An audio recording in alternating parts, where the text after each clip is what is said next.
Today, I wish to make a comment, and really I want to stress that to win over Kenyans in the fight against COVID-19, the government should not use brutal force. I join myself with sober voices that have raised concern regarding police brutality in the effort to enforce the coronavirus COVID-19 curfew. As part of these measures set to defeat the pandemic in the country, President Uhuru announced a curfew that will go indefinitely starting from 7 p.m. to 5 a.m. every day starting from 27th of March. Although he did not state so expressly, this curfew effectively brings Kenya under a state of emergency as contemplated in Articles 58 and 132 of the Constitution of Kenya 2010. Going forward, it will be necessary to ensure that the constitutional requirements stipulated in these articles of the supreme law of the land are adhered to. While we understand the extraordinary circumstances that have called for this extraordinary intervention, it is not possible for me to appreciate the sadistic brutality that has been part of the implementation of the curfew. The police have gone about it in a manner that is extremely inconsiderate and inhuman. They gave the impression that they are dealing with a hostile population that must be cowed in through brutal force. It is useful to remind the government that it is not at war with the citizens. Clearly, there is a yawning gap between policy formulation and policy implementation. The brutality that we have seen, especially in Likoni, is a reflection of failure to plan for the curfew. Curfews are not just imposed and implemented unless you are dealing with a hostile population in a sudden and violently disruptive situation. Curfews must be methodically planned for and all contingent considerations thought through and mitigated.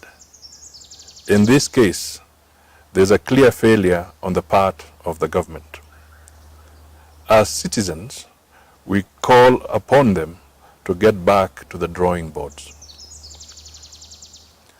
While some services have been classified as essential, it is embarrassing that those who provide those services have been caught up in this crass brutality.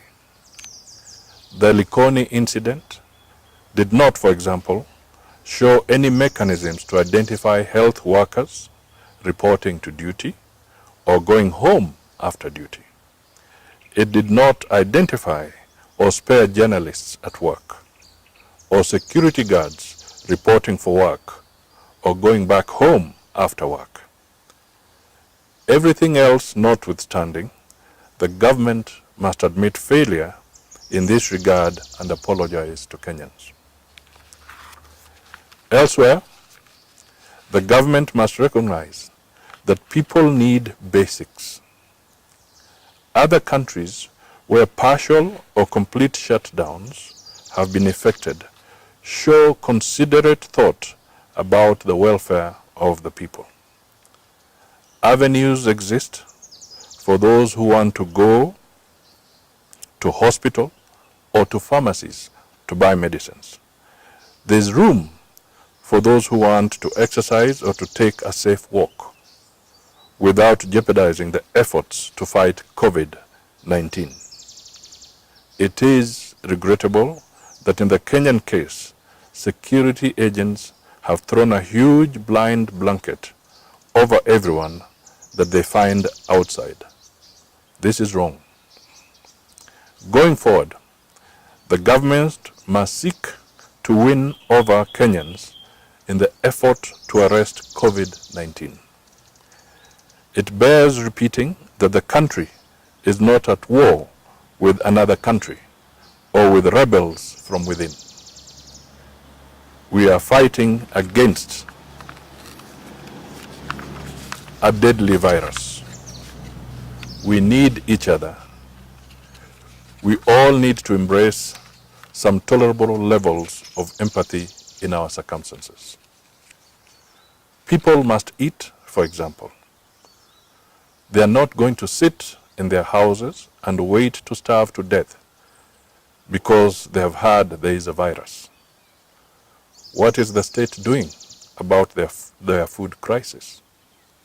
The curfew has also paralyzed public transport. Some people waited at bus stops for as many as 4 hours without transport.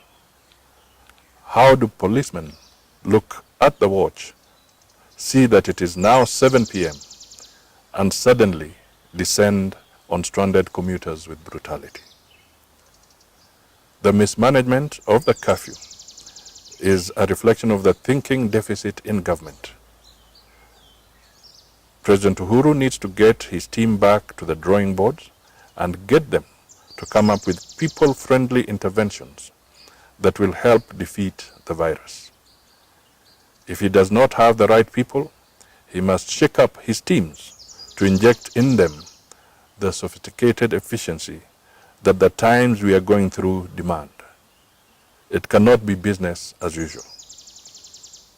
Meanwhile, I hail all those Kenyans who are abiding by the guidelines that have been provided in the war against COVID-19.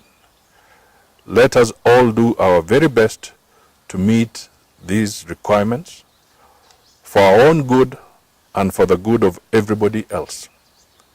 The government, for its part, must remember that it needs our support in this war.